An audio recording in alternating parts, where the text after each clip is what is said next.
little delay for track cleanup, and we are just now bringing our cars out on to pit lane to get things underway.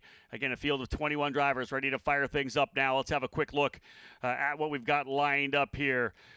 21 drivers set to go, and indeed, we will have Al Morey at the tail of the field to spin in qualifying. He's got work to do here. Al Morey for Jay Howard Driver Development from Indiana, starting 21st. Row number 10 will have Zach Ping in the number 97, starting on the outside for VRD Racing. Ping in the 97.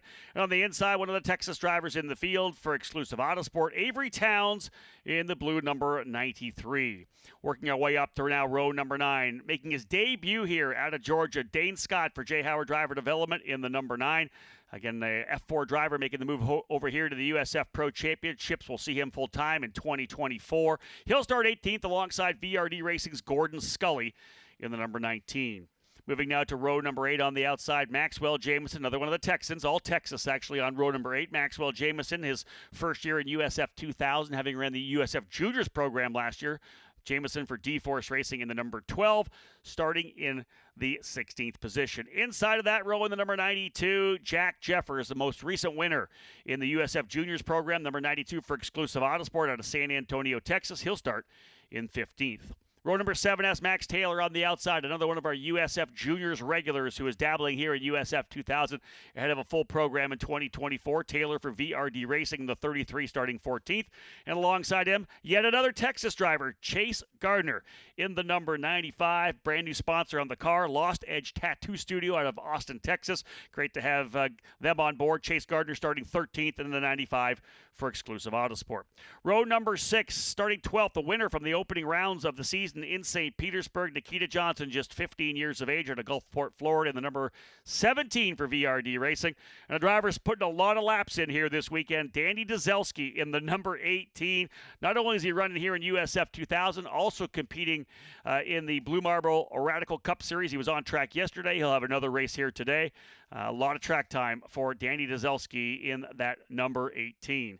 Into the top 10 now, Evagoras Papasavas on the inside. We had Evagoras in our pre-show.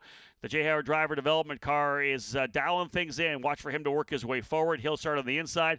And on the outside for Sarah Fisher Hartman Racing Development, that is Elliot Cox in the drive planning, number 67. Again, there's Papasavas right there, ready to roll. Row number 4 on the outside, another one of our juniors drivers, USF Juniors, dabbling here in USF 2000 to get his feet wet for next year from Los Angeles, California. For DC Autosport, that is Ethan Ho in the number 68. Ho starting 8th.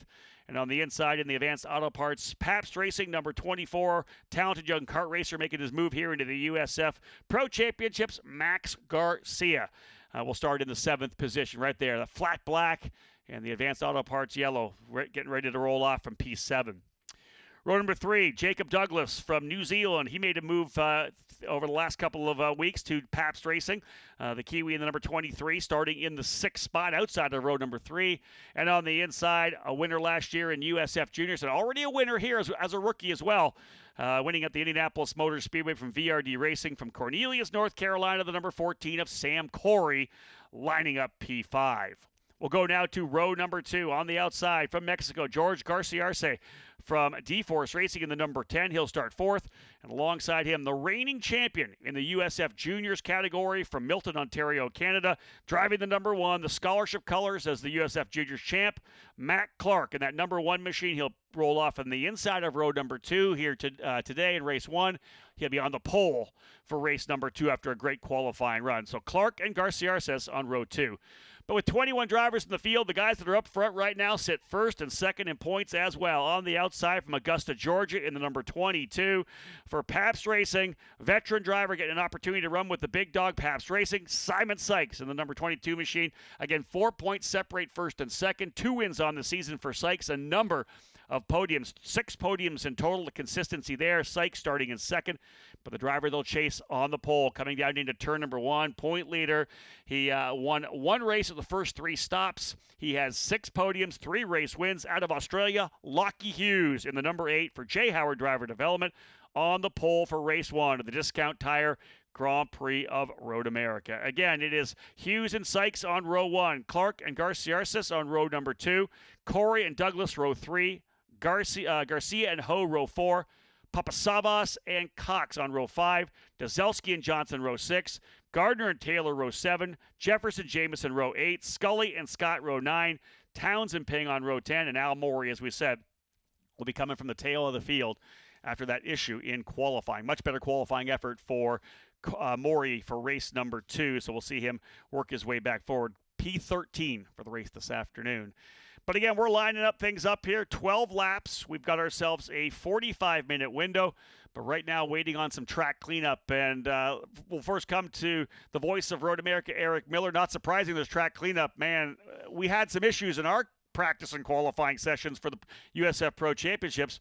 Man, IndyCar was busy. I'm being told the 5-minute mark right now. IndyCar was busy. Lots of guys off track. A lot of cars off track, but again, maximizing the opportunity and trying to find that razor edge margin of where there's grip, where there's not. And totally new sheet of notes, just like we're going to have here in the USF Championships. And, you know, you look at that session and you see how relatively clean our practices and qualifying sessions have been here for the USF Pro Championships.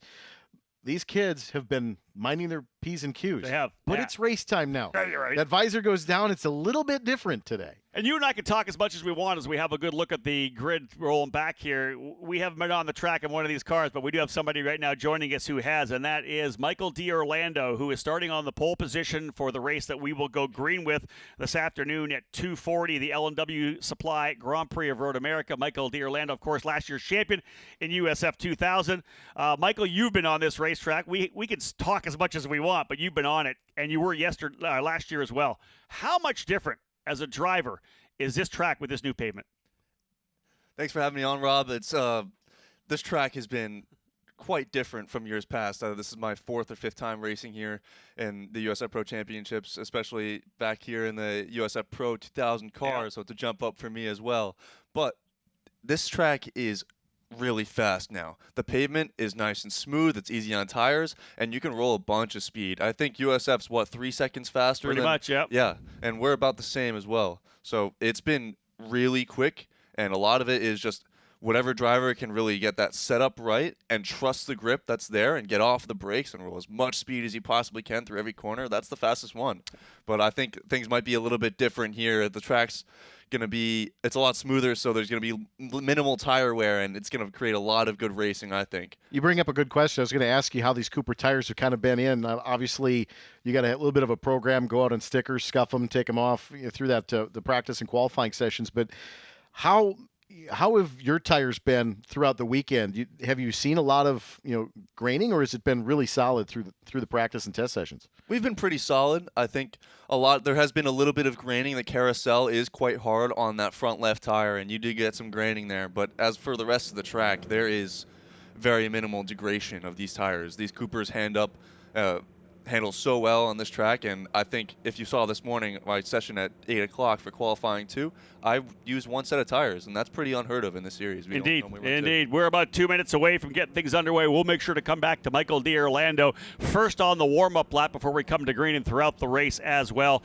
As I said before, 21 drivers set to go here. And again, one of the key things about this USF Pro Championships is the simple fact that these racers are driving and competing for a massive scholarship. Michael D'Orlando will tell you, without the scholarship for winning the championship last year, there's a good possibility he's not on the grid this year. So USF 2000 drivers, again, racing after that solid scholarship. The end price of that is $433,200. That's the scholarship for the USF 2000 drivers to move to USF 2000 Pro. And then you go to the Pro 2000 drivers, the scholarship to go to Indy next in 2024, $664,500. So again, unparalleled in the world of open wheel racing anywhere around the world. And so to have this scholarship that's brought to you in part by Discount Tire, we're thrilled to have them with us. 21 drivers on the grid, folks, as we said to go, and we are about ready to fire things up because we have 21 engines to come to life here, folks. Time to get things underway.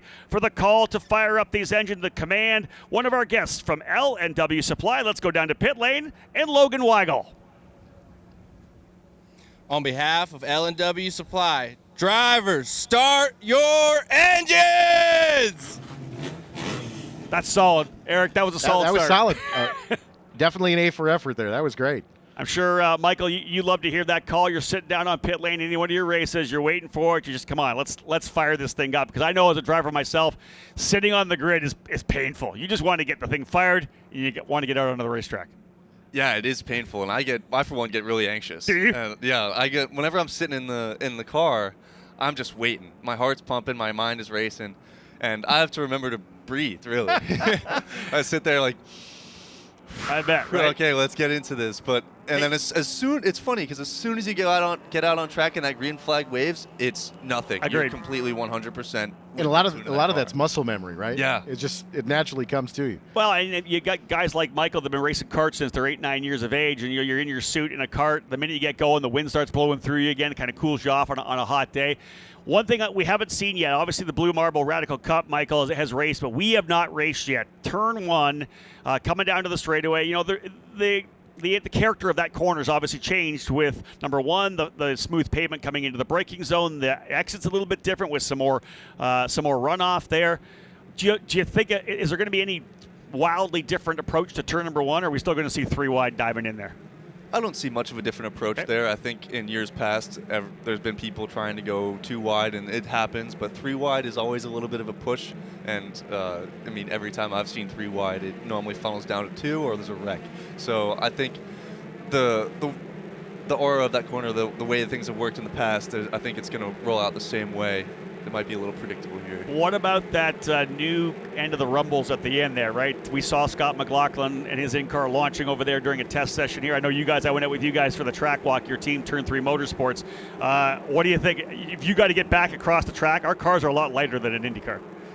Yeah, it really is. That curbing, that exit curbing there is rough, and luckily I haven't had the opportunity to, the unfortunate misfortune to go over top of that curbing there and go skyrocket myself to the moon. Yeah, but we don't want to do that. Please don't do that. But yeah, I wouldn't be surprised if there's 1 or 2 drivers that end up doing that on this race start here. Go ahead. I was just going to say, obviously you want to capitalize on the start, and try to get position. If you're second, third row back, talking about going 2 wide, 3 wide, going into that first corner, how do you judge in your mind when you're going 2, 3 wide, in that second or third row, when you're going to make that move, or are you going to kind of be a little bit more patient? I know you always want to maximize and get that position and capitalize, take the advantage on the start, but there's got to be that moment where you're like, I really don't know if I should do that. Yeah, a lot of that kind of pops up. You go into a race start with a little bit of a plan, but in reality, there's no way to plan any of what happens on a race start. So a lot of it is more of placing your car in the right spot for when an opportunity arises. You don't want to be too aggressive, but you also don't want to be a little too lax, because then you end up getting passed or put in the wall yourself. You have to be right in that zone, right in the middle, and play it close to the chest. Really, you try and make sure that you're going to get through the corner, because it's a 10-lap race for USF, and this is going to be. You can always lose in turn 1. That's it. You can't win the race in turn 1, but you can certainly lose it, as is the old adage. Rolling down into the Kettle Bottoms for the first time, let's take an opportunity to say hello to those of you who are joining the broadcast here of the USF Pro Championships YouTube page, or potentially on the mobile app. And if you are trackside here and want to follow all the action from the USF Pro Championships presented by Cooper Tires, you can download the app. We have full live broadcasts, the live video broadcast, live timing. We have our mini documentary, The Climb, on there as well. All the episodes available on the app, as well as my USF Pro Insider podcast. So lots of information from the app, or you can always head to the YouTube channel as well. Drivers working their way out of Canada Corner now. They'll line things up. Our first start in USF Pro Championships on this newly repaved racetrack. Turn 1 will be interesting. Lockie Hughes and Simon Sykes, the 2 primary championship combatants, line up, P1 and P2. Sykes with 2 wins on the season, 3 for Lockie Hughes. Matt Clark looking for another victory. He's the most recent winner, having scored the Freedom 75 win on the oval. We are lined up. 11 rows of cars, 21 in total. Time to roll off here with the Discount Tire Grand Prix of Road America. That slow climb up the hill, such an iconic part of the race here. And then that big run down in to turn number 1. We'll see him fan 2, 3, likely 4 wide down the straightaway, and away we go. Green flag flying, big jump further back, and we are underway. Low line down to the bottom of the racetrack for Lockie Hughes, but it opens up when you get down to the end of the corner. Make that 3. Yep, here comes that 4 wide we talk. Hughes down to the bottom. Big run around the outside for the D-Force car as well, looking to get aggressive. That's Garcia as they'll work through turn number 1. Looks like it's clean thus far. Back into 3. 2 wide, couple of drivers thinking about it, but otherwise pretty clean and green through the first couple of corners down through 1, 2, and 3. And now that big, long run under the Sargento Bridge to work their way down into turn number 5. First time into the hard braking zone. Remember, these Cooper tires not fully up to operating temperature as of yet. Drivers will dance a little bit on this downhill run into turn number 5. And again, Hughes still defending from the inside. Sykes into second. Matt Clark goes to third. That is Chase Gardner a little bit on the outside. They're going to roll back up onto the racetrack. Eric, pretty solid opening run. And now they're fighting their way up here into turn number 6. What I think is a little bit surprising here is we saw that didn't pan out for Lockie Hughes as That he was the dropped leader. back. Hughes took a very shallow line into 6. He's been very defensive, and it cost him 2 positions there. Leader coming up the hill, trying to defend to the inside at turn number 6, but still roll the corner speed. 3 wide further back. Hold your breath on that one. And they may be able to get out cleanly. I believe that was Avery Towns to the inside. Might have been Gordon Scully and Al Morey as well. But there's that move up to the inside at turn number 6. Michael D'Orlando, you saw that a little bit. We'll see you on pole a little later on. That was your fellow pole sitter, Lockie Hughes. Little defensive on the inside of 6, pushed wide. And that allowed Simon Sykes and Matt Clark to get by. Yeah, I think he was playing a little too defensively there. Hold on, I think we may have drivers off. A wreck in the back of the field there. Indeed, we had contact coming out of the kink. Not sure who that was yet, but there was a bunch of debris and spray. We may see the yellow. Yeah, one driver there lost that front wing. One of that was Al Morey. So Al Morey started to tail the field. Looks like a potentially Eric a single car incident. We'll take a look. There was definitely a lot of dust back there. It's been dry here in Wisconsin over the course of the last couple of weeks. That's certainly been something, Michael, I would think that you guys have been very mindful of, is keeping it between the 2 painted lines. Yeah, that's obviously you don't want to go off track because that means you have less time to figure out your setup or less time to learn the track. But I think these guys are doing a fairly good job here. Normally you see a crash into turn 5 or turn 8, but they've definitely been pretty consistent and courteous with their other drivers, and as I see the cars going through turn 3. Contact into turn 1. Somebody is backwards. Looks like 2 cars into turn 1. Some contact late in the apex exit, possibly even looks like maybe the 97 car. Yeah, Zach Ping would be the Ping. 97, so potential issue for Ping up in turn number 1. So a bit of chaos here early on as drivers kind of settling in. I saw a couple of guys going side by side through that corner as well. You've got to be wise here. You may run that inside line, but pretty easy to push wide when you're down to the bottom like that with a more shallow entry with the driver on the outside. We are going to go full course yellow.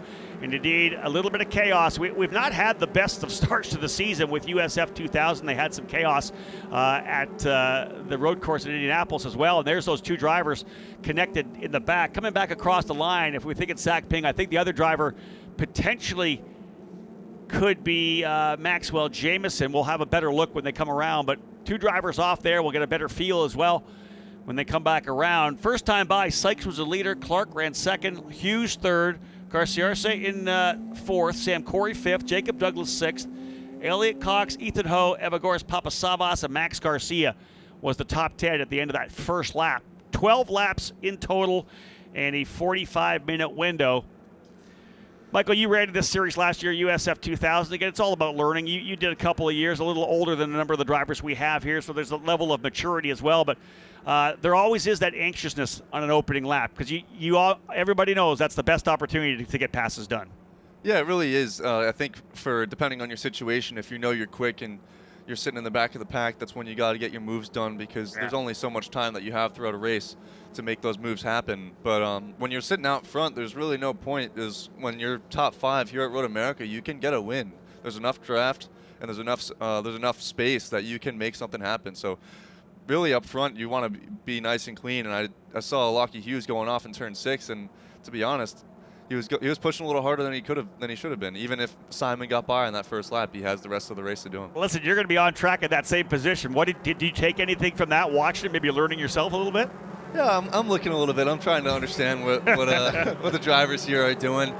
It seems like everyone's on their bumper to bumper going into turn 3, so you're really gonna have to defend through 5. But I mean, 6 isn't really the place where you want to defend. If someone's gonna put it up on the inside of you in 6, just let it happen. You still got 12 laps of racing left. And what did you just said? Like, if you're in the top 5, you can win. So literally, we're fighting hard here on the opening lap. And really, if you get a 5-car breakaway, as long as you're in that lead pack, you're going to be able to make moves, right? Yeah, that's really all that matters here at Road America. There's 3 long straightaways, 3 of which you can get really big drafts from. So even if your car isn't quite fast out on its own, but you still have that draft, you can hang with the leaders. If you're a fan of Maxwell Jamison, he was not involved in that. It was actually Avery Towns in the number 93. Zach Ping and Avery Towns near the tail of the field there, collected into turn number 1. Likely contact at the apex or just on the exit, probably locking wheels, and both those drivers off the racetrack. So we put 2 laps in the books right now, and here is the lineup.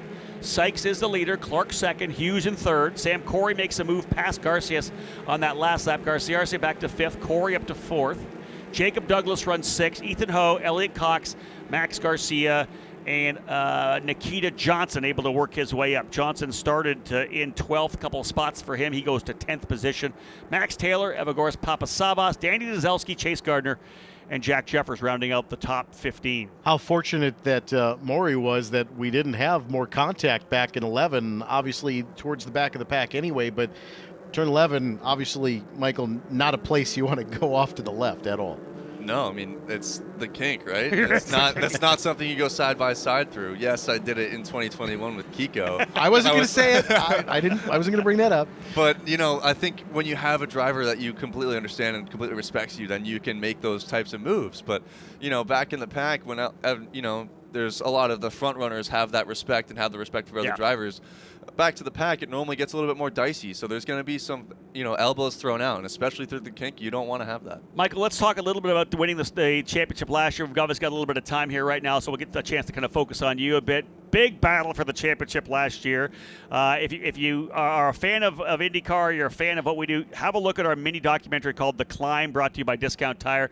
That first episode talks all about Portland and the finale last year. You came in 3rd spot. You're racing against the 2 Pabst drivers. You're literally battling against 2 teammates who you expect are going to kind of gang up on you a little bit. They end up ganging up on each other a little bit, and you come away with the championship. Of all the racing you've done, running for factory teams in Europe and karting and everything you've done, I know that the emotion kind of poured out a bit on the podium when you'd won that championship. As a young driver, how much does winning that championship and the scholarship mean to you moving forward? It means the world. I think without the USF Pro Championship scholarship, I wouldn't be here. I wouldn't be racing in USF Pro 2000 this year. We don't quite have the funding to do it, and my brother and I both race, so it's double whammy on our parents and on our sponsors. So funding is limited. But it's definitely the booster that I needed through my career. I feel like that I was going to be stuck in USF 2000 forever because I didn't quite have the budget. Yep. Even after getting vice championship in 2021, I was looking to move forward but never could do it. And, I was hoping that I wasn't the one in the middle of that Pabst sandwich right, exactly. throughout the rest of that season. But, it's definitely paying off, and I'm spending a lot more time at the racetrack and, really happy. I feel like I'm finally getting the ball rolling. Yeah, you mentioned partners as well. Obviously, as you're rolling your way up, you're getting a little bit more exposure as well. You ended up doing a video interview with Marshall Pruitt and Ryan Hunter-Reay, right? So here you are in the middle of the fray. But let's talk. You mentioned partners. It's not just your parents. It's not just the scholarship you won last year. Let's talk about some of the partners that you have on board that make this really possible for you. So our biggest partner right now is Priority Technology Holdings. It's a payment processing company for businesses, and they've been a huge help for us. It's a referral-based program, and any business that we bring on board to their I guess it's B2C stuff. Yep. So any business that we bring on board, they will share a percentage of their profits with us. So they want to see us succeed, and we're trying to do the same with any other partner that we meet, and are trying to do these experiences or B2B deals, and all of it is just a lot of hard work, and we're busting our butts consistently to keep ourselves in a seat, and even so much that we don't quite have the funding, and my brother Nicholas has taken a seat this year. He's sacrificing for me to stay in a car because we need to keep our name shown, we need to keep our faces around, and I feel sometimes it's a little unfair that he's not racing and I am, and I wish that sometimes I wish that it was vice versa, to see him succeed and I can cheer him on from the sidelines. But I think we just got to move on with the rest of the season and see what we can get. He'll just hang that over your head for the rest of your life. That's all. No big deal. But listen, this is, again, let's keep going deeper, because for those of you sitting on the sidelines, it's not just young drivers racing and finding success. You get a chance to drive. I remember talking to one of the drivers that came all the way through the ranks once they got to IndyCar. They said straight up, I can't believe the fact that literally racing is the 25% of it. It's all the work, the 75%. I'd say 10%. Yeah, so 10 and 90, Yeah. I think. Isn't that crazy? Yeah, it is wild, and I think sometimes that being a 21-year-old in my series, I'm on the higher end of the age bracket, and that people look at me, it's like, oh, why aren't you further up? It's like, well, do you have the money for me to get up there? But pure money, for sure. Yeah. Michael D'Orlando joining us up here in the booth. He'll start in the pole position later on this afternoon in the USF Pro Championship. A tremendous title season last year, as he talked about, vice champion the year before, gets the chance to win the title and brings that scholarship with him to Turn 3 Motorsports. And although this year has been a ton of bad luck, things turning around a little bit for Michael. The sheer pace is there, no doubt about that. We will go green this next time by, so we already had ourselves a look, Eric, at the start. And it was 4 wide as we expected, and they actually got through cleanly. Issues further back with drivers getting together brought out that double yellow, so here we are. Now our first restart rolling down into turn number 1. Obviously, with a little bit different look to the start, you'll see a little bit of that snake. Once that pace car pulls off in 13, going to be, Simon Sykes, it's going to be his responsibility to guide the field to the green. So probably sitting 3rd or 4th, you're kind of worried a little bit about that Jackrabbit start a little bit. You're kind of waiting for him to figure out where he's going to go. Right, yeah. It seems that most of the time you want to end up going by middle of turn 14 just to make sure that the group kind of spreads out a little bit and you're not getting freight trained over into turn 1. So that's it. Let's talk about that, too, because it's such a long run out of turn 14 up the hill all the way into turn number 1. When you get that, is it a good possibility he's going to get freight trained here, at least one guy? Yeah, I'd say there's going to be at least one guy that gets up next to him. But, if there is only that one car draft, if you get real close, you do get that side draft. Okay. So there still is a way to defend into turn 1.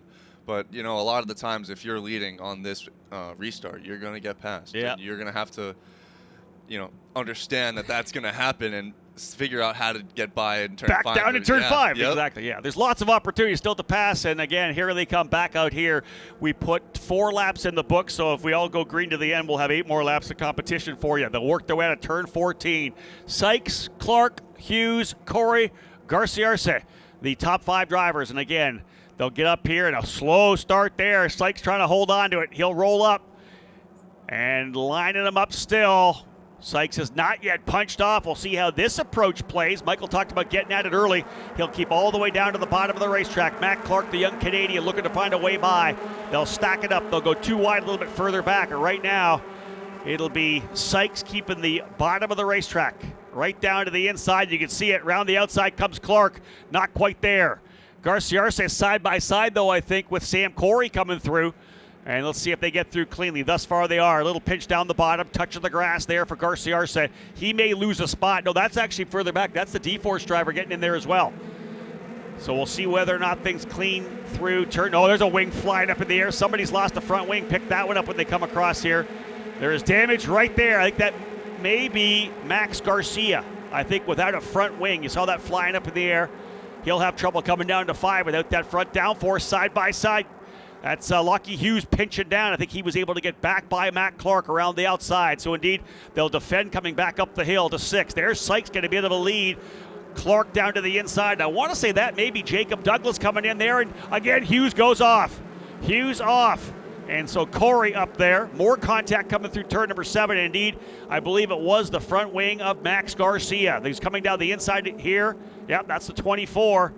I looks like the rear wing has collapsed towards the left slightly. Yes, there's a rear wing issue for Lockie Hughes. That is your point leader, and that would change the championship most definitely, especially if he's up front there. He's having trouble coming through the carousel without that full rear downforce. Remember, the car, even though we don't have a lot of mechanical downforce, if you lose the front or the rear wing separately, the balance of the car goes away.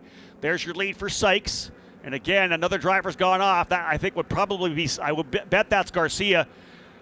Michael, think about trying to go through the kink in a USF 2000 car with no front wing. You need that downforce. Yeah, you really do. I think that's one of the reasons why the first guy went off in the first lap. Yep. And it's all it takes. It's all it takes.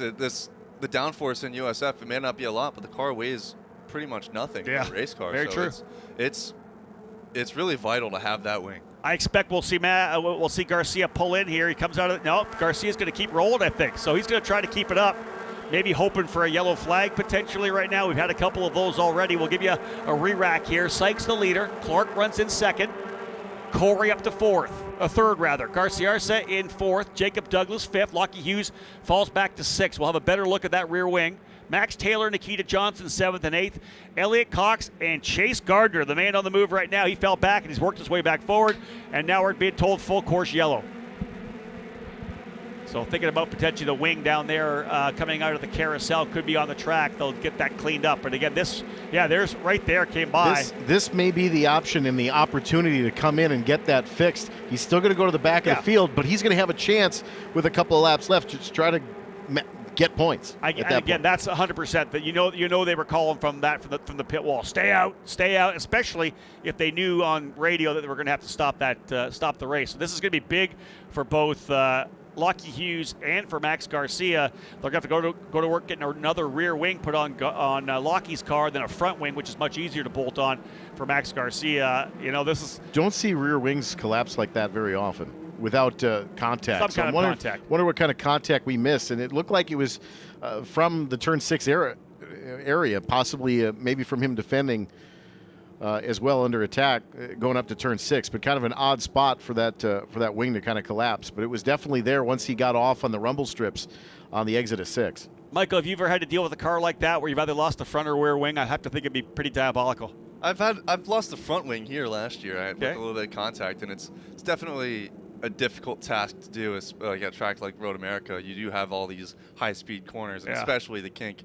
But it is kind of fun when you're going down the front straight with no front wing, and you're like really fast. Really fast. That's right. Then you realize you have no brake capacity, and you're going into a corner way faster than you can handle. But I've never seen a rear wing like that, like without some serious damage. Obviously, Lockie Hughes was running up at the front. I don't know how that happened. I'm wondering whether or not maybe a stress at one point when he had that issue coming up the hill, the opening lap, if Sykes kind of went underneath him, like crossed him over, was there a tap there potentially? Although you think Sykes may have some damage as well. But again, we're going to see some drivers likely into pit lane here now. We expect to see Lockie Hughes and Max Garcia to get that changed. We're going to go back to green right now. Yeah, so that makes it tough with such a quick cleanup. Do they come in again? Do they try to wait for another one? We've got 6 laps down of 12. It'll be 6 when they come back around. So we'll see how this plays out. Nonetheless, we had a couple of drivers moving their way back forward, and it has kept Simon Sykes from pulling away because he had a little bit of a gap built as the battle between Matt Clark, Sam Corey, and Lockie Hughes developed there. We'll go back to green flag racing this time by. Remember, 2 more races still to come. USF Pro 2000 will have their first race of the doubleheader. They'll run at 8 o'clock on Sunday morning as well, and USF 2000 will cap things off later on this afternoon again. Imagine Lockie Hughes is going to be tiptoeing through the carousel and the kink with that rear wing skew like that. Yeah, and he'll obviously have a look now. The guys at the pit wall have been able to see it, maybe on the big screen as well, so they'll know that there is some kind of – so he'll at least know what's going on with the car and potentially be able to manage that. But, man, you think about having the downforce ruined like that, especially a couple of the corners. Yeah, here comes Hughes into pit lane. Not surprising. He will come in. Garcia staying out without the front wing, and they'll work their way back down. Here we go, back to green flag racing. And again, Matt Clark will look to attack from the outside. Sykes is going to run the bottom. Clark gets a big run here. Will he hold the outside? They'll go 2 by 2 coming through turn number 1. And we'll watch them as they come back through down here. And it's still Sykes holding on. Clark right back below. Corey looking to try to do the over-under to get a better run. And he's got those guys lined up behind him. Garcia and Douglas looking to capitalize here as well. As they'll work their way out of turn number 3. Clark not leaving it, but they're right on the gearbox right now. Almost bump drafted Clark all the way up into turn number 5. And Eric, now he can't attack because he's got to defend as well. He's thinking about those guys behind him. How about 3 wide to the corner? There was contact between the 2, and they've both gone off. Garcia's gone off, and I can't believe Sam Corey held on to it. Sam Corey made an unbelievable save, but it looks like he's got some damage there off into the grass as well. That's here. Clark. Clark. Yeah, Clark's gone off coming up the top of the hill. So you wonder what happened there to Matt Clark. Maybe cut a tire, you wonder, if they're side by side like that, Michael. That could easily happen. Yeah, I saw them going 3 wide into turn 5, and my first thought was, oh no, this ain't good. That's not good.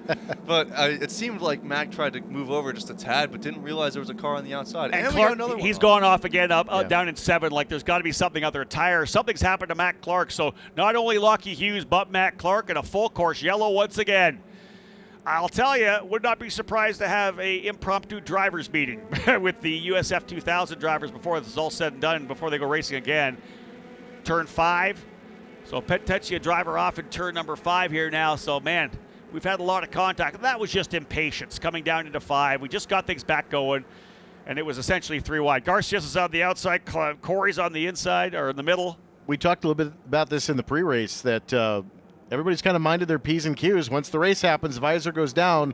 Sometimes you get a little bit of tunnel vision. And it doesn't make any sense because, again, Michael, you won a championship last year. It's all about consistency. You struggle with that this year. You're going to have to come on big because you had so much bad luck at the start of the season. Sometimes finishing 5th is better than finishing 21st. Yeah, like, there's times that you have a first place car and you can't make it happen.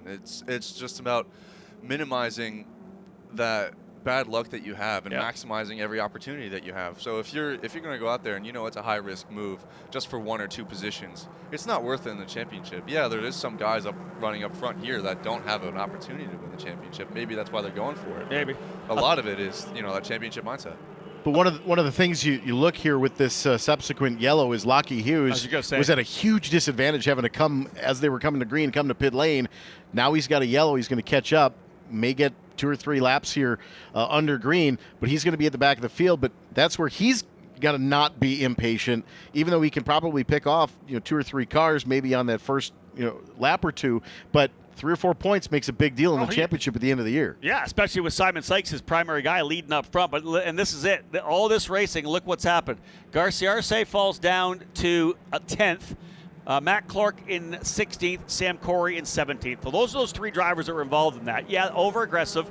That didn't need to happen. All 3 of those drivers have been hurt. So now it's Jacob Douglas up into 2nd, de facto moving his way to P2. I believe, now that live timing's messed up on me a bit here, I want to say that Chase Gardner could potentially be up into 3rd.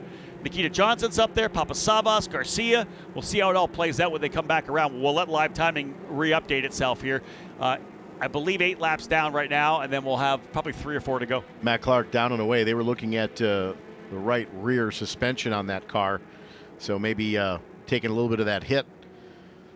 Maybe bent something, but back off of pit lane and back underway for Matt Clark in the 1 machine. It looks like Elliot Cox is up in there as well. Yeah, so here's the live timings re-updated for us. So Simon Sykes, Jacob Douglas, Max Taylor up to 3rd, Elliot Cox goes to 4th, and Chase Gardner now rounding out the top 5. Nikita Johnson runs 6th, Evagores Papasavas in 7th, Max Garcia 8th, Maxwell Jamison 9th, and Garcia Arce was involved in that incident, that 3 wide. Ends up back in the 10th position now, ahead of Jack Jeffers, Danny Dzelski, Ethan Ho, Gordon Scully, and Dane Scott. So, wow, we had a lot of action there. We have not had the green flag racing we come to expect in this USF 2000 program. Drivers getting over aggressive, making moves that probably don't need to be made early in a run. We had that with race 1 with the juniors last year here. Indeed. We had a little bit of an issue where we just couldn't seem to get more than a lap or 2 underway, and the rest of the weekend, after a little bit of that impromptu drivers meeting, settled down, and we're able to get racing underway. So it's not uncommon when you have racers that are a little bit younger here. Yeah, it's the track to a certain extent as well, right? These long straightaways with the draft keep guys in the tow, and then they get down to the corner, and there's an opportunity to potentially overtake. And again, you overcook a braking zone, whatever it may be. There's lots of places you can do it. We are going to go green this time by. We'll get back at it. Again, 7 laps in the books. We'll put lap 8 in. If we can cross our fingers, we'll go to the end with 4 race laps here for you. And again, let's re-rack it again. Sykes is the leader. Jacob Douglas goes to 2nd, so it's Pabst Racing 1 and 2. Max Taylor, Elliot Cox, and Chase Gardner rounding out the top 5. And we'll see how things play out here. Remember, Max Garcia 8th right now with no front wing. And where is Lockie Hughes? 17th. We'll see what happens to Lockie, where he can move his way forward to. That car back to 100%. And again, he's thinking about minimizing the damage right now. Came into the race 4 points ahead of Simon Sykes, who leads the way right now. So this will play out. I think Sykes probably already with the most laps led because of all the yellows, so that's a bonus point right there. I don't know who has the fast lap of the race as of yet. That's an extra bonus point. But we'll line them back up and head up through turn number 14. 4 laps to go. We'll complete lap 8 this time through. So 4 laps. Hopefully we can get this under green. This race should be have a fantastic ending if we can get this going underway. And the way up the hill once again, back to green, green, green. And we'll race down into 1, down to the bottom. It's the 2 Pabst cars lining up. Let's see what happens further back with Max Taylor. He's going to be looking for a victory here as well. Right there to have a look at it all is Cox and Gardner. Gardner to the inside, challenged by Papasabas on the outside. Good shot there coming through turn number 1 from the inside of the racetrack. Back down here into turn number 3, and it's still a lead there for the 22 of Simon Sykes. There's 1 or 2 passes there already, I believe, for Lockie Hughes. Eric able to get a couple of spots by, I believe, Gordon Scully and Dane Scott. Yeah, but looking at that turn 1 maneuver, Jacob Douglas did Simon Sykes a favor and just kind of moved over a little bit to fan out, blocked the run that Max Taylor had running down into turn 1. Defensive line down the inside as well there for Jacob Douglas, who had moved over to Pabst Racing. Wanting this podium finish, trying to hold on to second here. Now you can see he's got the move. There's Elliot Cox is starting to put the wing, showing a wing to the driver running P3, the number 33 of Max Taylor. And one driver went off further back, as you saw, coming up through turn number 6. Another driver off in turn 7.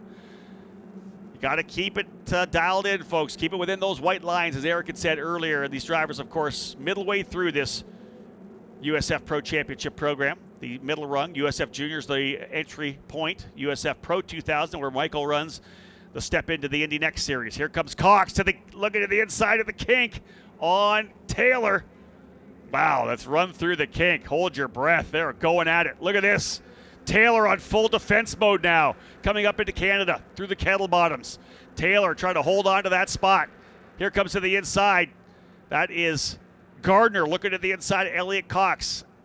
I'll tell you, Eric, look at this coming out. I think that's Gardner going to come away with it. Gardner, I think, to third. What a run there for Chase Gardner as he gets in front of Cox. What a battle here coming out of Billy Mitchell. Backed the corner up and got on the power a little bit early and just got position coming through 12. Made it work out of the Billy Mitchell bend. Watch for Taylor to come try to get back around Cox. Cox will get a run to try to get by Gardner as well. So 3rd, 4th, 5th, and 6th shaking up a little bit here. That's lap number 9. 3 to go. Big races further back. Look at that down there, all the way into the blend line. Down to the outside. Cox. What a movement. Cox from the driver's right to driver's left. Go to the outside. We'll see if it sticks. He's on the outside coming into turn 3. He's going to have to secede a little bit there indeed. Better run out of the corner. But when you get side by side like that, Michael, the guys in the back sometimes can over-under and get a much better run out of the corner. Yeah, I think turn 3 is, quite the corner to do that in, because as you see, Cox was around the outside, and now he's a little bit of ways behind. What is it, Gardner? And he's getting run on into turn 5. So it's definitely, when you're sitting in that catbird seat down in the third spot there, you can make a move. Cox tried to look to the inside. You can see the 2 Pabst cars out and running cleanly. Simon Sykes and Jacob Douglas, P1 and P2. This is a 5-driver fight now for 3rd, final spot on the podium. Gardner, Cox, Nikita Johnson now in there with Evagoras Papasabas and Max Taylor. Taylor, as we said, was 3rd at the restart. He's lost a couple of spots. Papasabas, big dive lunge to the inside in turn number 8. Doesn't happen there. This is going to give Gardner a little bit of breathing room right now. The exclusive Autosport driver trying to stretch away here now. Gardner coming into the program, 7th place in points. Best finish was a 4th in the oval at IRP. And again, trying to see if he can't keep that momentum here rolling into Road America. A lot of practice running single car. How often were you running at all during practice? Squeeze through the kink there again. But how often, Michael, were you guys looking at running the outside line here with the new pavement? It seems that the pavement is a little bit more susceptible to running the outside line than it used to be. Because it's a new tarmac, there's not as much rubber or even dirt on the outside there. So it's a pretty fresh track, and it is pretty open to running the outside. I would say you can make it work here. But I haven't run very much side by side in practice throughout the weekend. So I'll be curious to see how it runs in the race. Got to be pretty adaptive. Little defensive line coming through turn number 14 there for, I believe, Nikita Johnson. This is going to bring them all back up to the bottom again. They're trying to drop those guys off the tail as they come back across the line. Look at these guys lined up. How about 3 wide coming down the front straightaway? Why not? It'll be Gardner on the inside. Look at this move across the racetrack, though, for, I believe, Nikita Johnson. Came across a little bit in front of Gardner. We'll stack them back into turn number 1, and that is now Nikita Johnson into the 3rd spot. Gardner runs 4th. Papasavas now into 5th. 6th now for Cox as he goes back a couple of spots. Then Max Taylor's in there. Then you've got to go probably another 3 seconds back to Ethan Ho. Max Garcia, guys, holding on to 9th right now with no front wing, and Lockie Hughes has got himself back up to 10th. Well, that's a great run for Lockie Hughes when you think of restarting at the back of the field on that restart with 4 laps to go, working to the white flag if we complete 11 this time, so we should have 1 more to go. Did you see that? Papasavas got into the braking zone there and almost lost it, able just to hold on. They're 3 or 4 wide coming down into turn. That battle back there, further back, is epic. There, the white car is DC Autosports' Ethan Ho, all by himself, running there now in the 8th spot. You go 5 seconds back to the battle that is Garcia, Hughes, Jamieson, Garcia Arce, Jeffers, Dzelski, Scully, all essentially in that next pack. Wow, what a battle that is. We'll see them come down the hill right now. Here they all come rolling through. They were 4 wide, almost at least 3 wide, maybe 4 wide into 5 last time by. It's outside the top 10, but everybody's still scrapping for every position they can get, Eric. Points are so valuable, as you know, Michael, that it's just you're just trying to maximize whatever you can, especially in the late stages of this race, knowing you're coming down to the white flag here, final lap coming up. You know, in your mindset, that spot right in front of you, that rabbit you're chasing is 1 more point. Yeah, it really is. And I think when you're at the back of the pack, it's a little tough because everyone races hard for that extra point. But when you get further up, you have a couple more points that you can gain per position, and it becomes a little bit more, I guess, rewarding. But when you're at the back of the pack, I think the reason why it's so all together right now is because Hughes is coming through, causing a lot of havoc there. So it seems like he's on a tear. That's true, yeah. He's kind of the interloper in there. And I'll tell you this, folks, Pabst Racing, who has their team in nearby Economawalk, this is obviously an iconic name here. The many years for the Pabst name at Road America. They run 1-2 right now, so Augie Pabst on pit lane, likely extremely happy with the way things are playing out here right now. He looks to potentially get a 1st and 2nd place finish with Simon Sykes and his new signee, Jacob Douglas, who signed up with the program to start here at Road America. Nikita Johnson, I believe, running in that 3rd spot. Again, great run for Chase Gardner now in 4th position as he's got Elliot Cox behind him, Papasavas, and then right there behind them is Max Taylor. Papasavas, I believe, able to get in the spot here. Final lap for the drivers here, the first of 2 USF 2000 races here on the day. They'll wrap up their trip here to Road America today with 1 more race this afternoon. Here's Ethan Ho having a really strong run in 8th. 9th is Hughes now. Lockie Hughes up to 9th. That's probably as far as Lockie Hughes is going to come. May still have a battle here for 5th spot. That's Cox versus Papasavas, who started 9th and now runs in 6th. Here's Papasavas looking to the inside, showing him here. See if he can't force a mistake out of Elliot Cox, and that's Sarah Fisher Hartman Racing number 67. Otherwise up front, Simon Sykes looking to get that next win. He's got 2 on the season. This would be, if he wins here, would be his 3rd win and his 4th straight podium finish as well. Starting to build some momentum here mid-season through Kettle Bottoms, and a great run here right now. Out of Canada Corner. He was challenged early, but has settled in. Even with the restarts, he's been able to hold on to it. A big run here as well for Jacob Douglas and Nikita Johnson. Oh, it's Papasavas cooking it here, coming into the corners. He's battling it out with Max Taylor, and Papasavas may have thrown it off there. Out of the final quarter, though, and a great run here. Out of 14. And the winner of the opening round here at Road America for USF 2000 is Simon Sykes and Pabst Racing. They win the opening round of the doubleheader here at Elkhart Lake. Sykes will take the point lead with the victory. Jacob Douglas, his best finish of the year, into 2nd. Nikita Johnson in 3rd. Chase Gardner, what a run for Chase. Started 13th. He ends up P4. Elliot Cox in 5th. Max Taylor 6th. Papasavas is going down to 8th. Ethan Ho was able to slide through, so Ho ends up going to 7th. Papasavas in 8th. George Garciarce was involved in that incident, turn 5, able to get his way back up to 9th, and Lockie Hughes 10th in the order. So overall, pretty good recovery. And Garciarce passed Hughes on the last couple of set of corners. So Hughes was actually all the way up to 9th last time through at 11. So losing his spot there at the end, but still a top 10 finish for Lockie after a disastrous start.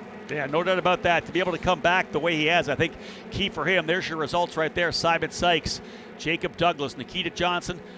Johnson was the aggressor over that last little bit. He got to the lead of that group of 5 that included Gardner, Cox, Taylor, and Papasavas. He was able to fight his way forward. And a lot of that started on the restart. Agreed. He was very aggressive on the restart, and that's what got him a couple of spots. I agree with that for sure. There's the finish outside the top 10. Danny Dzelski coming home 11th, Jack Jefferson 12th, Dane Scott 13th.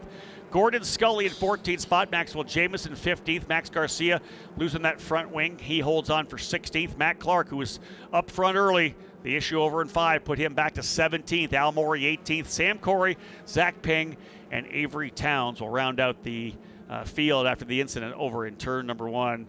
Michael D'Orlando, what do you think? Your turn to get out there and go racing. That was pretty hectic. Normally we don't have that much chaos in Pro 2000. You guys have been around a little bit longer, maybe race each other a little bit harder, but you give each other room. What do you think watching that one? I'm thinking it's going to be fun. I bet. Hopefully I can, I'm starting pole. Hopefully I can be a little smarter with my race starts and see if I can, pull a little gap. I have the pace to go out and do that, but, there is going to be some competition there. And I mean, for the best thing for me would be to get ahead and just walk away with it, because as soon as I get out of the draft, I think I'm good. You going to be all right? I think I'll be all right. I'm confident that turn 3 and I put together this really fast number 1 priority car, and it's I think we've got it. Michael, thanks for joining us, man. We appreciate it. Thank you. That is Michael D'Orlando, the reigning USF 2000 champion with that scholarship to go racing in Pro 2000 this year, running for Turn 3 Motorsports. We'll look to see him back on the racetrack here this afternoon. We'll kind of hang out here a little bit before we bring our drivers in. We'll have our podium presentation coming here in a bit. Eric, what do you think about that one?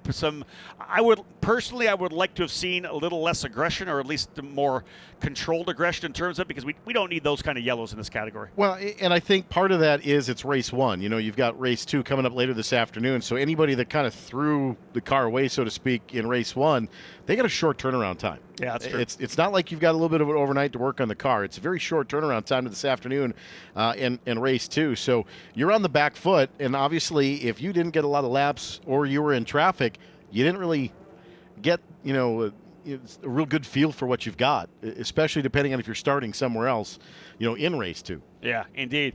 And again, for everybody kind of has that mindset shift as well, right? You come into a Road American, if you had a good run, like a Simon Sykes or a Jacob Douglas, or even Chase Gardner and Nikita Johnson, you kind of hang out a little bit, you know where you are. I had a good run already. You could maybe even be a little less aggressive in race 2 to make sure you kind of balance off a good day.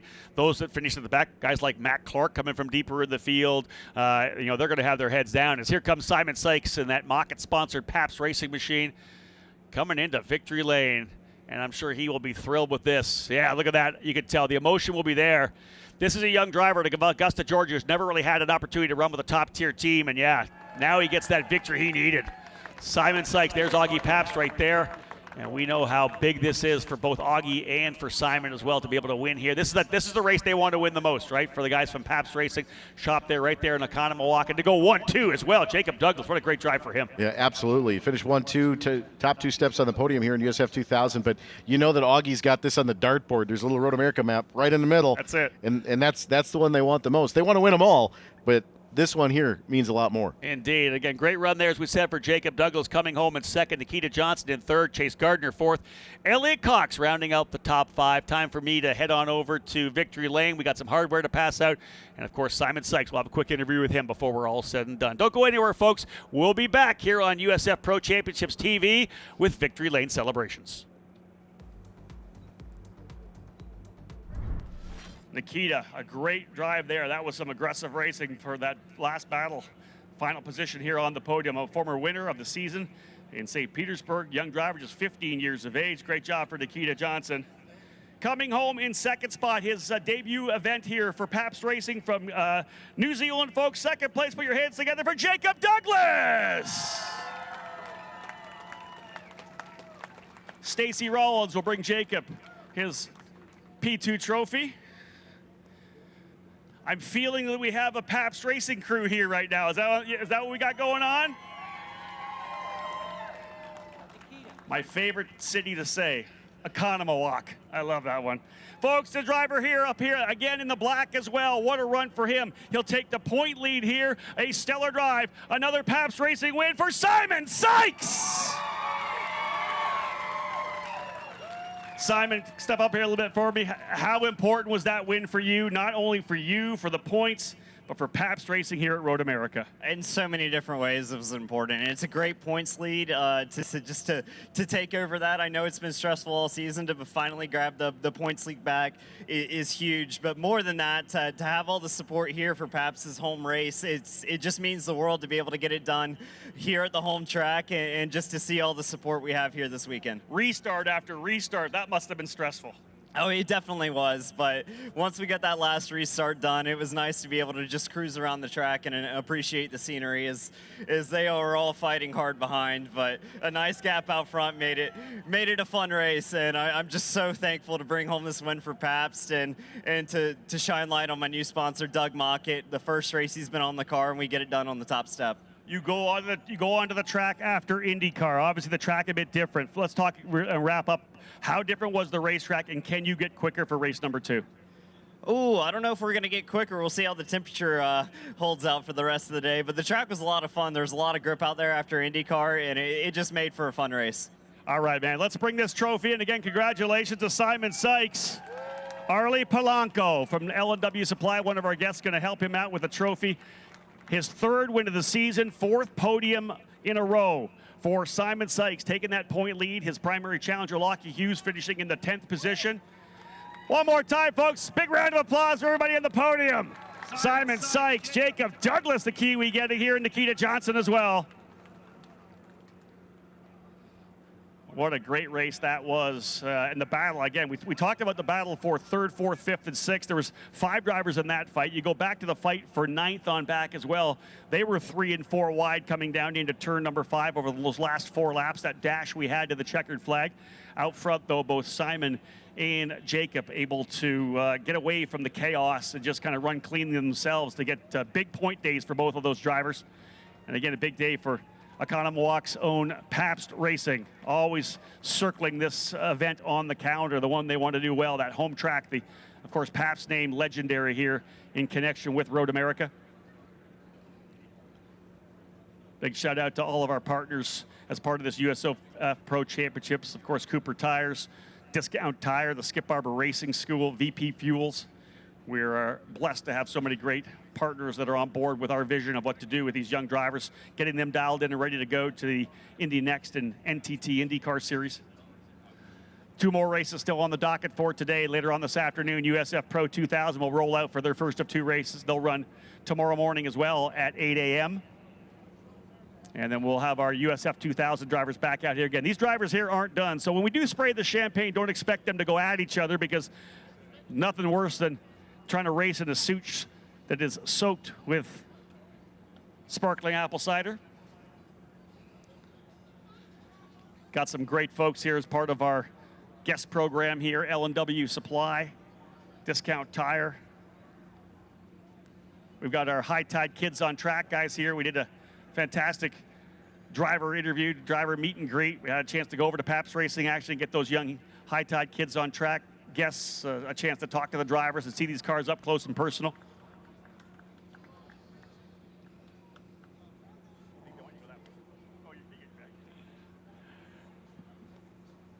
So we'll wrap things up here now with the final shot. We'll get the champagne out here to finish things off. And again, as I said, these drivers will be back at it this afternoon, so likely just the nice spray to the outside. We've got the Kids on Track kids coming in first. Let's have a little shot with them, capping off their fun day here at the racetrack. High Tide Boat Lifts, again, one of our partners that we've had for a number of years, and thrilled to have them with us in this great program that brings Big Brothers and Big Sisters programs to many of our races.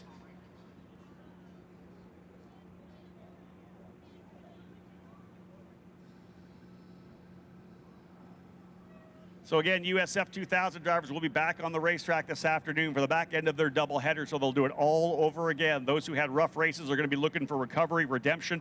Those who were quick, like the 3 drivers here on the podium, looking to try to match the results that they had here in race 1 to see if they can't cap off a tremendous weekend here at Road America, this fantastic and iconic facility.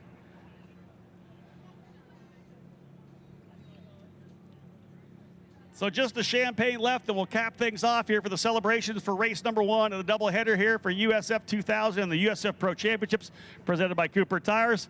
Guys, grip it and rip it. Have some fun here, and let's spray that champagne. Pabst Racing 1-2, VRD Racing 3rd. Simon Sykes, folks, your winner today in race number 1. Thank you so much for tuning in, folks, here on the USF Pro Championships TV, whether it's the YouTube channel or the downloadable mobile app. We're going to be back for back-to-back races this afternoon. Thank you so much for tuning in. My name's Rob Howden. Bye for now.